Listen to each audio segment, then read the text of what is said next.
Même une rue tranquille bordée de platanes centenaires, même un parking désert jonché de feuilles mortes, même un champ de foire, sans bestiaux, sans vendeurs et sans acheteurs, peuvent être un champ de bataille où 23 érables vénérables et 15 espèces d'oiseaux nicheurs risquent d'être les victimes innocentes d'un massacre à la tronçonneuse. Les responsables de cette action funeste sont les dirigeants d'une municipalité ignorant tout des arbres et des oiseaux, des irresponsables qui les considèrent comme des objets personnels dont ils peuvent disposer à leur convenance, alors que ce sont des êtres vivants qui ne leur appartiennent pas. Donc des fois ces arbres nous servent bien parce que dans les allées on peut jouer, on a un peu d'ombre, tout. Puis il y a beaucoup de gens qui viennent, on va dire, manger aussi sous ces arbres-là, là, particulièrement, quoi. Le champ de foire devrait rester tel qu'il est, les arbres ils sont là, ils devraient être là pour tout le temps. Qu'est-ce que vous préférez dans ce champ de foire? Tout. Vous préférez tout? Tout, il n'y a rien qui me contrarie. Je trouve qu'il est bien, comme ça le champ de foire, moi il me plaît. J'aime bien, je trouve que là les arbres ils sont comme nous, donc voilà, donc moi j'aime bien, ils sont vivants et tout, donc c'est des souvenirs sacrés quand même, ça fait partie un petit peu de notre vie, donc on coupe des arbres pour mieux agrandir en fait et pour faire plus de sous, mais en fait je trouve ça bête d'un côté parce qu'on massacre la nature, c'est ça qui est bête. Ça paraît une aberration à l'heure du réchauffement climatique de couper les arbres en plein cœur de la ville, dans une cité, en plus une ville qui est plutôt une ville-rue, qui a bien besoin d'un poumon.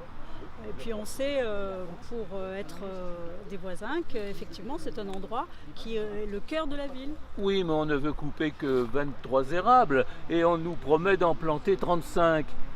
Oui, le temps qui pousse, à quoi ça sert? Il y a eu 500 versions, donc avant qu'on ait la bonne et qu'on soit sûr du truc.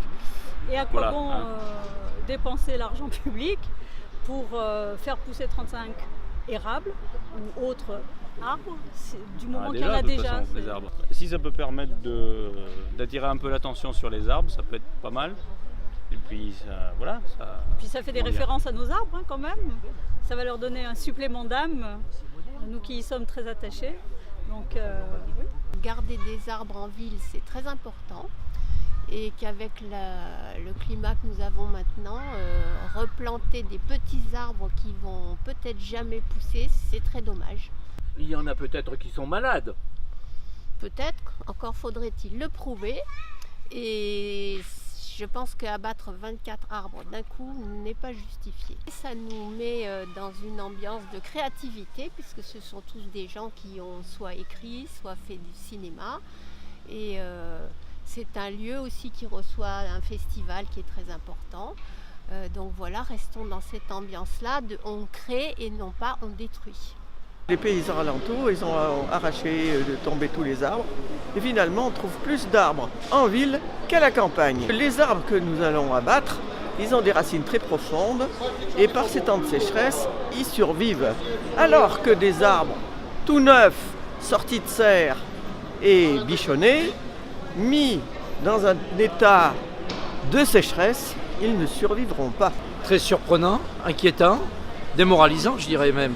Parce que nos arbres, on y tient, les Gannatois y tiennent, qu'ils soient âgés ou jeunes, voire très jeunes.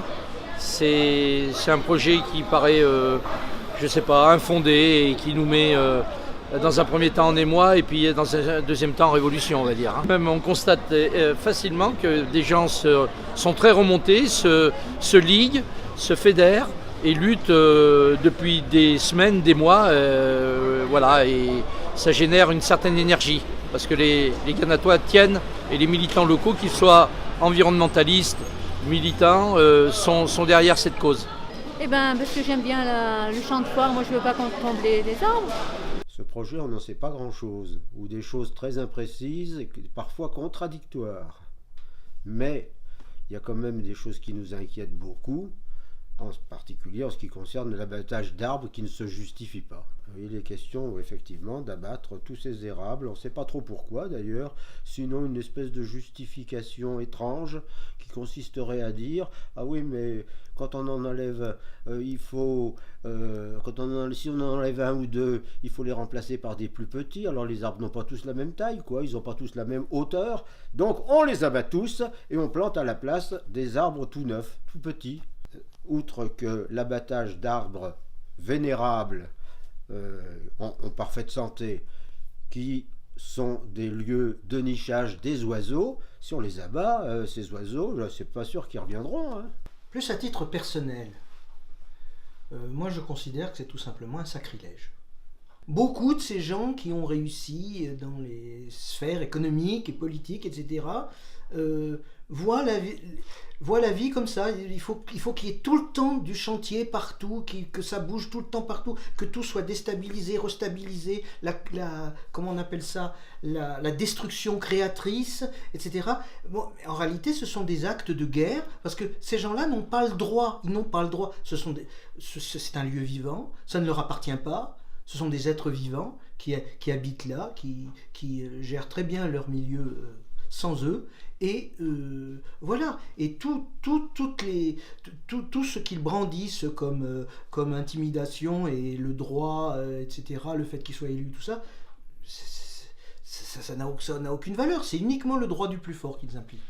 Ces arbres peuvent être abattus très rapidement, il n'y en a pas énormément. Si le champ de foire est un espace où on entend des oiseaux qui chantent au printemps, c'est pour deux raisons.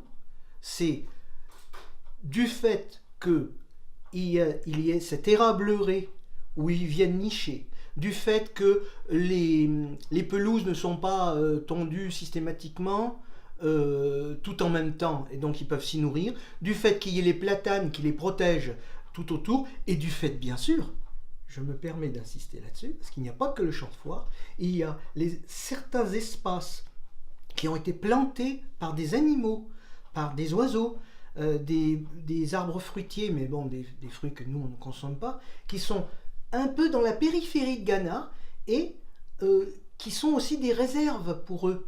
Donc tout se connecte et si jamais mais attention, hein, c'est très facile à dénaturer. C'est pas la peine de les abattre tous, il suffit d'en abattre que quelques-uns. Ça dénature complètement l'instinct migratoire, etc. Donc, il suffit d'en abattre quelques-uns et on n'aura plus que des grands corbeaux et des pigeons au champ de foire et on n'entendra plus chanter d'oiseaux. Parce que ce sont des très vieux arbres qui ont une valeur patrimoniale. C'est le lieu de nidification de beaucoup d'oiseaux et c'est vraiment une valeur que rien ne peut remplacer. J'avoue avoir eu beaucoup d'incompréhension lors de ces rencontres successives, parce que chaque fois, la version était différente. Les platanes étaient soi-disant malades, après ce sont les érables, une petite partie des érables extérieurs qui étaient condamnés, maintenant c'est la partie intérieure, bon, on ne sait plus quoi croire. Pour ma part, je juge non justifié et j'espère qu'ils reviendront sur leur décision et qu'ils feront preuve de sagesse, qu'ils auront écouté notre argumentation. Vous êtes optimiste donc? Oui, toujours. On le voit, les Amis des arbres, qu'ils fassent partie de l'association Nature Vivante ou simplement des 4000 signataires de la pétition demandant la préservation du champ de foire de Ghana, demeure optimiste sur son avenir. Ils pensent que leurs actions, tout comme les expertises qu'ils ont mandatées sur l'état sanitaire des arbres et la qualité de la faune aviaire qu'ils abritent, devraient convaincre la municipalité d'abandonner la partie abattage de son projet d'aménagement du champ de foire. Comme l'affirme Alain Bougrain-Dubourg, président de la Ligue de protection des oiseaux, les arbres de Ghana délicieuse cathédrale verte du champ de foire mérite de rester enracinée pour notre bonheur. Acceptons-en l'augure.